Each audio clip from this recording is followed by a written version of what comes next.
Қайырлы күн достар, каналыма қош келдіңіздер.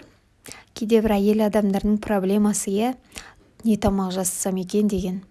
Сондай кезде бір ойланып отырмай осы тағамды жасап көрсеңіздер болады. Балалардың сүйіп жейтін тағамы мен жиі жасап тұрамын, өйткені балаларым сұрайды, осыны жасаңызшы деп. Атының қалай аталуын да білмеймін, әртүрлі аталынады. Өзің орап же, немесе әртүрлі бір атаулармен аталатын тағам. Ең бастысы үйдегі бар нәрселермен жасалады. Осылай етімізді, сәбізімізді, пиязымызды, картопымызды алып, 4 бұрышты етіп турап аламыз. Одан кейін қызып тұрған қазанымызға сұйық майымызды құйып, етімізді жақсылап қуырып аламыз. Одан кейін кезекпен сәбізімізді, пиязымызды барлығын жақсылап қуырып алатын боламыз. Осылай видеодағыдай 4 бұрышты етіп турап, барлығын осылай салып, жақсылап қуырылған кезде ас қасықпен 1,5 ас қасық томат пастамызды салып, одан кейін қуырылған өнімдеріміз батып тұратындай етіп су құйып аламыз. Және оны 10 минутқа қайнатып қоямыз. Астын басып қойыңыздар оттарыңыздың.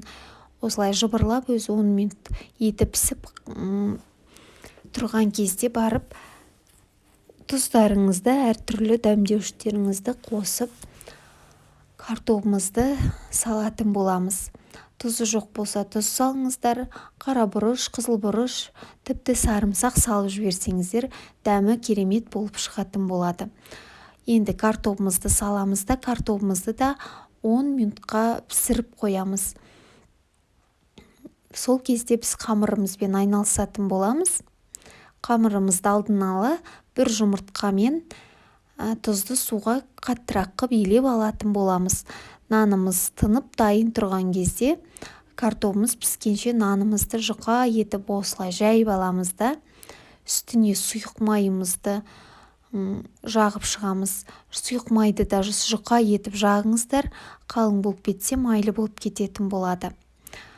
Одан кейін осылай оқтауымызға орап, 4 бұрышты етіп кесіп алатын боламыз. Осылай кесіп алыңыздар. Менің тағы бір видеом бар, қамыр жаю туралы, қамырды илеу туралы. Сол видеодан қамырдың жаңағы жайылуын, илеуін көріп кетсеңіздер де болады. Негізі осылай кесіп аламыз 4 бұрышты етіп. Одан кейін барып, 10 минуттан кейін картошкасы сәл-пәл пістау деген кезде барып, қамырымызды үстіне салып шығатын боламыз. Осылай қатты қалың қылмай нандарымызды, осылай видеодағыдай барлық жерді жауып тұратындай етіп саламыз. Сіздер еш уайымдамаңыздар, бұл жерде суға түссе қамырымыз ешбір езіліп кетпейді, ішінде жұмыртқасы бар.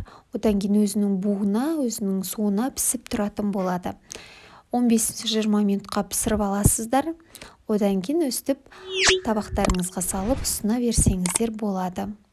Өте дәмді болып шығады. Нандарыңызды бір-бірден алып осылай ортасына салмаларыңызды салып орап жей берсеңіздер болады. Егер жасасаңыздар, міндетті түрде комментарий қалдырып, менің каналыма тіркеліп, лайк басуды ұмытпаңыздар. Көп рахмет назарларыңызға.